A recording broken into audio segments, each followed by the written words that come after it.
entities. Melay Cantiveros handa na nga bang makipagsabayan kay Maha Salvador? Ako si Devin. Hindi ikaw si Devin dahil Charcha pagka-Devin mo. Hindi ikaw si Devin. Over. May strength and courage ako para harapin ang mga pagsubok. Napakarami mong lines and everything. Impostor. Hindi. Ikaw ang impostor.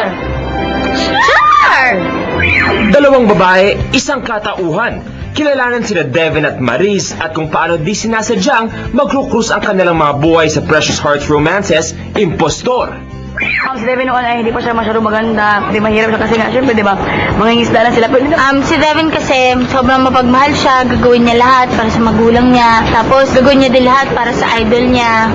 At ngayon, ang tunay na tapatan, Devin versus Devin. Sinong mas palaban? syempre ako, si Devin.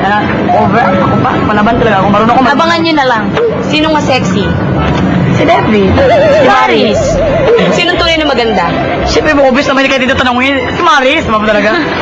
Sino sa tingin niyo ang mas gwapo? Si Sam Milby o si Jason Francisco? Syempre, si Anthony. Dahil sa character nito. Si Anthony. Kung hindi sa character. Break muna sa pagiging Devin dahil ang dalawa humarap din sa mga intriga gaya ni Maha na todo daw sa pag-i-invite sa kanyang bagong bahay. Nung nagulat ako, nakuha na ng labas. Na-invita mo na ba si Jason, si Sam at si Melay dun sa bahay? May-invite ko sila, di ba? Si Melay naman, super saya dahil sa pagkakapili sa kanya as one of the fun and fearless females ng Cosmopolitan Magazine kung saan nakahanay niya sina Charisse at Bea Alonzo. Siyempre, hindi ko makapaniwala. Pero nahiya naman ako na yung kalibin. Hindi mo kalibin. Parang natimingan lang para hindi ko makapaniwala. Sobrang happy ko dahil nasali ako sa Fun Fearless. Binibilan ko kayong lahat na manood po ng Impostor. Portahan niyo po kami ni Mr. Samuel B, Miss Maha Salvador, and Sweetie Pie. Directed by Director Sharong Pubokan. Sa May 17 na po yan.